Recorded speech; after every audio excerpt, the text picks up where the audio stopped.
সবাইকে স্বাগত জানাচ্ছি। আমি ফিরোজ তোহা। শুরুতেই সংবাদ শিরোনাম জানিয়ে দেব এই মুহূর্তে হাতে পাওয়া সর্বশেষ গুরুত্বপূর্ণ আপডেট বাংলা সংবাদ। শুরুতেই থাকছে সাবেক তথ্য প্রতিমন্ত্রী মোহাম্মদ এ আরাফাতকে গ্রেপ্তার করা হয়েছে। আজ মঙ্গলবার গুলশান এলাকা থেকে তাকে আটক করা হয়েছে বলে জানিয়েছে পুলিশের একটি সূত্র। মোহাম্মদ আলী আরাফাত দ্বাদশ জাতীয় সংসদ নির্বাচনে আওয়ামী লীগের প্রার্থী হিসেবে ঢাকা ১৭ আসনে জয়ী হন। পরে তিনি শেখ হাসিনার নতুন মন্ত্রিসভায় প্রতিমন্ত্রী হিসেবে শপথ গ্রহণ করেন।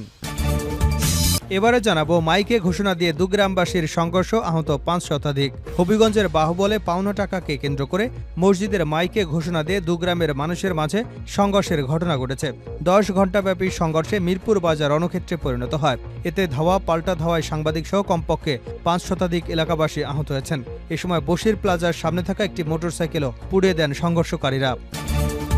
জানাবো আদালত চত্বরে ইনুকে ডিম ও জুতা নিক্ষেপ। রাজধানীর নিউ মার্কেটে দোকান কর্মচারী শাহজাহান আলীকে গুলি করে হত্যার অভিযোগে দায়ের হওয়া মামলায় জাতীয় সমাজতান্ত্রিক দলের সভাপতি হাসানুল হক ইনুকে আদালতে হাজির করা হয়েছে। এ সময় ইনুকে উদ্দেশ্য করে ঢাকার চিফ মেট্রোপলিটন ম্যাজিস্ট্রেট কোর্টের নিচে জুতা ও ডিম নিক্ষেপ করেছেন বিএনপিপন্থী আইনজীবীরা। একাধিক ডিম ইনু শরীরে লেগেছে।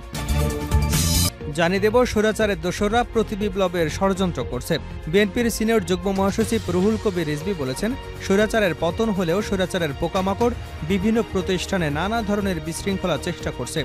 নতুনভাবে আত্মপ্রকাশ এবং প্রতিবিপ্লব তৈরির চেষ্টা করছে ঘাপটি মেরে থাকা স্বৈরশাসকের দোসররা। তাদের বিষয়ে সবাইকে সতর্ক থাকতে হবে।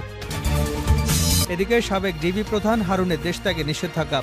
ঢাকা মহানগর গোয়েন্দা পুলিশের সাবেক প্রধান মোহাম্মদ হারুনা রশিদ এবং তার স্ত্রী শিরিন আক্তারের বিদেশ গমনে নিষেধাজ্ঞা আরোপ করেছেন আদালত। মঙ্গলবার ঢাকা মহানগর সিনিয়র স্পেশাল জজ মোহাম্মদ আশামসুজ জগলুল হোসেনের আদালত দুদকের এক আবেদনের পরিপ্রেক্ষিতে আদেশ দেন। এবং সর্বশেষ জানাবো আন্তর্জাতিক সংবাদ। আল-আকসা প্রাঙ্গণে ইহুদি উপাসনালয় নির্মাণ করবে ইসরায়েলি মন্ত্রী। ইসরায়েলের ডানপন্থী জাতীয় নিরাপত্তা মন্ত্রী ইতামার বেন-গাভিরের মন্তব্য নিয়ে তোলপাড় শুরু হয়েছে। তিনি বলেছেন, পশ্চিম জেরুজালেমে পবিত্র আল-আকসা মসজিদ প্রাঙ্গণে সুযোগ পেলেই ইহুদি উপাসনালয় নির্মাণ করবেন তিনি। তার এমন বক্তব্যের পর মুসলিম দেশগুলো কড়া সমালোচনা করেছে।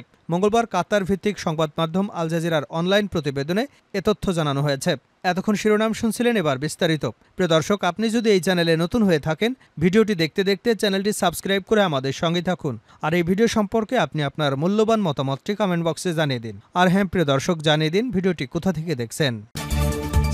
সাবেক তথ্য প্রতিমন্ত্রী আরাফাত আটক। সাবেক তথ্য প্রতিমন্ত্রী মোহাম্মদ এ আরাফাতকে আটক করা হয়েছে। আজ মঙ্গলবার তাকে গুলশান এলাকা থেকে আটক করা হয়েছে। পুলিশের একটি সূত্র গণমাধ্যমকে এ তথ্য জানিয়েছে। মোহাম্মদ আলী আরাফাত দ্বাদশ জাতীয় সংসদ নির্বাচনে আওয়ামী লীগের প্রার্থী হিসেবে ঢাকা ১৭ আসন থেকে জয়ী হন। পরে তিনি শেখ হাসিনার নতুন মন্ত্রিসভায় প্রতিমন্ত্রী হিসেবে শপথ গ্রহণ করেন। গত ৫ আগস্ট শেখ হাসিনা দেশ ছাড়বার পর সাবেক এই প্রতিমন্ত্রীকে জনসমক্ষে আর দেখা যায়নি। তিনি কোথায় আছেন সেই সম্পর্কেও কোনো তথ্য পাওয়া যায়নি। আরাফাত ঢাকার ফরাসি দূতাবাসে লুকিয়ে রয়েছেন। গত ১৪ আগস্ট এমন তথ্য সামাজিক যোগাযোগ মাধ্যমে ছড়িয়ে পড়ে। পরে এ বিষয়ে ফ্রান্স দূতাবাস জানায়, সাবেক তথ্য প্রতিমন্ত্রী মোহাম্মদ এ আরাফাত ফরাসি দূতাবাসে লুকিয়ে আছেন। এটি সম্পূর্ণ মিথ্যা তথ্য। আরাফাত দীর্ঘদিন ধরে আওয়ামী লীগের একজন থিঙ্ক ট্যাঙ্ক হিসেবে কাজ করেছেন। ২০২২ সালের ডিসেম্বরে আওয়ামী লীগের কেন্দ্রীয় কার্যনির্বাহী কমিটির সদস্য হন তিনি। উল্লেখ্য, গত ১২ আগস্ট মোহাম্মদ আলী আরাফাত তার স্ত্রী এবং তাদের মালিকানাধীন ব্যবসা প্রতিষ্ঠানের ব্যাংক হিসাবে লেনদেন স্থগিত করার আদেশ দেয় বাংলাদেশ ব্যাংকের আর্থিক গোয়েন্দা বিভাগ। সব ব্যাংক এবং আর্থিক প্রতিষ্ঠানের কাছে এ নির্দেশনা পাঠানো হয়েছে। মাইকে ঘোষণা দিয়ে দুই গ্রামবাসীর সংঘর্ষ, আহত ৫ শতাধিক। হবিগঞ্জের বাহুবলে পাওনা টাকাকে কেন্দ্র করে মসজিদের মাইকে ঘোষণা দিয়ে দুগ্রামের মানুষের মধ্যে সংঘর্ষের ঘটনা ঘটেছে। ১০ ঘণ্টাব্যাপী সংঘর্ষে মিরপুর বাজার রণক্ষেত্রে পরিণত হয়। এতে ধাওয়া পাল্টা ধাওয়ায় সাংবাদিক সহ কমপক্ষে ৫ শতাধিক এলাকাবাসী আহত হয়েছেন। এ সময় বশির প্লাজার সামনে থাকা একটি মোটরসাইকেলও পুড়িয়ে দেয় সংঘর্ষকারীরা। সোমবার রাত এবং মঙ্গলবার সকালে উপজেলার মিরপুর বাজারে ঘটে ঘটনা। পরে আহতদের উদ্ধার করে বাহুবল হবিগঞ্জ সদর আধুনিক মেডিকেল হাসপাতালে স্থায়ীভাবে চিকিৎসা দেওয়া হয়েছে। পরে আহতদের উদ্ধার করে বাহুবল এবং হবিগঞ্জ সদর আধুনিক হাসপাতাল সহ স্থানীয়ভাবে চিকিৎসা দেওয়া হয়েছে। জানা যায়, সোমবার সন্ধ্যা ৬:৩০টার দিকে উপজেলার মিরপুর বাজারে টাকা পাওনাকে কেন্দ্র করে একই উপজেলার লামাতাসি গ্রামের ট্রেইলার আলফুমিয়ার সঙ্গে বানিয়াগাঁও গ্রামের আকুল আলীর ছেলে আলামিনের কথা কাটাকাটি হয়। বিষয়টি সমাধান করবার জন্য বানিয়াগাঁও গ্রামের আব্দুল শহীদ মিয়ার ছেলে সাদ্দাম মিয়া চেষ্টা করলেও তার উপর হামলা চালায় আলফু মিয়ার লোকজন। বিষয়টি উভয় পক্ষ গ্রামের লোকজনের মধ্যে ছড়িয়ে পড়লে মিরপুর বাজারে উত্তেজনা ছড়িয়ে পড়ে। জহিরুল হক জানান, পাওনা টাকাকে কেন্দ্র করে এ সংঘর্ষের ঘটনা ঘটেছে। পরে মাইকে ঘোষণা দিয়ে বলা হয়, যার যা কিছু আছে তাই নিয়ে বের হন। এরপরই শুরু হয় তুমুল সংঘর্ষ। সেই সংঘর্ষে শেষ খবর পাওয়া পর্যন্ত ৫ শতাধিক ব্যক্তি আহত হয়েছেন। সংঘর্ষের খবর পেয়ে চুনারঘাট উপজেলা পরিষদের সদ্য বিদায়ী উপজেলা চেয়ারম্যান লিয়াকত হাসান, হবিগঞ্জ জেলা বিএনপি, জামাত, স্থানীয় নেতারা লাল প্লাগ উড়ে সংঘর্ষকারীদের নিয়ন্ত্রণে আসেন। সংঘর্ষ শেষ হলে বিকাল ৪টার দিকে সেনাবাহিনী, পুলিশ ঘটনাস্থলে পৌঁছে যান চলাচল স্বাভাবিক করেন। আদালত চত্বরে ইনুকে জুতা ও ডিম নিক্ষেপ। রাজধানীর নিউ মার্কেটে দোকান কর্মচারী শাহজাহান আলীকে গুলি করে হত্যার অভিযোগে দায়ের হওয়া মামলায় জাতীয় সমাজতান্ত্রিক দলের সভাপতি হাসানুল হক ইনুকে আদালতে হাজির করা হয়। এ সময় ইনুকে উদ্দেশ্য করে ঢাকার চিফ মেট্রোপলিটন ম্যাজিস্ট্রেট কোর্টের নিচে জুতা ও ডিম নিক্ষেপ করেছেন বিএনপিপন্থী আইনজীবীরা। একাধিক ডিম ইনুর শরীরে লেগেছে।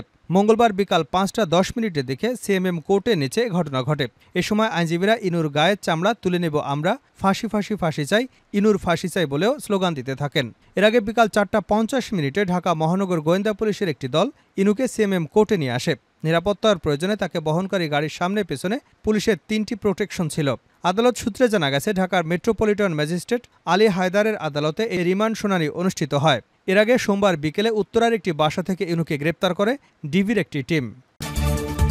স্বৈরাচারের দোসররা প্রতি বিপ্লবের ষড়যন্ত্র করছে রিজভী।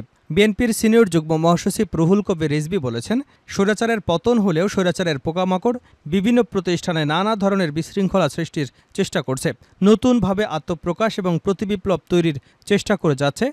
ঘাপটি মেরে থাকা স্বৈরশাসকের দোসররা, তাদের বিষয়ে সবাইকে সতর্ক থাকতে হবে। জাতীয় কবি কাজী নজরুল ইসলামের মৃত্যুবার্ষিকী উপলক্ষে মঙ্গলবার সকালে ঢাকা বিশ্ববিদ্যালয় সংলগ্ন জাতীয় কবির মাজারে শ্রদ্ধা নিবেদন শেষে তিনি এসব কথা বলেন। রিজভী বলেন, কাজী নজরুল ইসলামের ৪৮তম মৃত্যুবার্ষিকী আজ। দিবসটি নানাভাবে তাৎপর্যপূর্ণ। যারা বাংলা ভাষাভাষী মানুষ রয়েছেন তারা এই দিনটিকে গভীর শ্রদ্ধার সঙ্গে স্মরণ করে। আমরা যার সাহিত্য কর্মের মধ্যে পেয়েছি কিভাবে অন্যায়ের বিরুদ্ধে বঞ্চনা থেকে মুক্তি লাভ করা যায়, তার কবিতা, গানে, সাহিত্যকর্মে তা ফুটে উঠেছে। তিনি অনন্য বাংলা ভাষার প্রধান কবি। এদিকে তিনি যেমন অন্যায়ের বিরুদ্ধে বিদ্রোহের কথা বলেছেন, অপরদিকে তিনি ছিলেন প্রেমের কবি। এরকম এক অসাধারণ বৈচিত্র্যের সম্মেলন আমাদের জাতীয় কবি কাজী নজরুল ইসলাম। তিনি বলেন, আপনারা জানেন গত ৫ই আগস্ট ছাত্র জনতার আন্দোলনে আমাদের কোমলমতি ছাত্রছাত্রীরা সম্মিলিতভাবে এক ভয়ঙ্কর স্বৈরশাসকের পতন ঘটিয়েছে। সেই আন্দোলনের উত্তাল ঢেউয়ের মধ্য দিয়ে আপনারা শুনেছেন কারার ওই লৌহ কপাট, সেই আন্দোলনের মধ্যেই শুনেছেন আমরা ঝর্ণার মতো চঞ্চল। আমরা সেই আন্দোলনের প্রতিটি ক্ষেত্রে গণতন্ত্রের মুক্তি লড়াইয়ে কোমলমতি ছাত্রছাত্রীরা এক অভূতপূর্ব শক্তি পেয়েছিলেন নজরুলের গান শুনে, নজরুলের গান গেয়ে।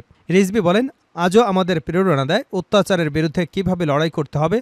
আমরা তাই যখন কারাগারে যাই তখন নজরুলের গান গাই, আমরা যখন মিছিল করি তখন নজরুলের গান গাই, আমরা যখন স্লোগান দেই তখনও নজরুলই আমাদের প্রেরণা। আমাদের যখন বন্দী করা হয় তখন নজরুলের গান, কবিতা আমাদের উদ্বেলিত করে। শেষ করছে আন্তর্জাতিক সংবাদ দিয়ে। আল-আকসা প্রাঙ্গণে ইহুদি উপাসনালয় নির্মাণ করব, ইসরায়েলি মন্ত্রীর ঘোষণা।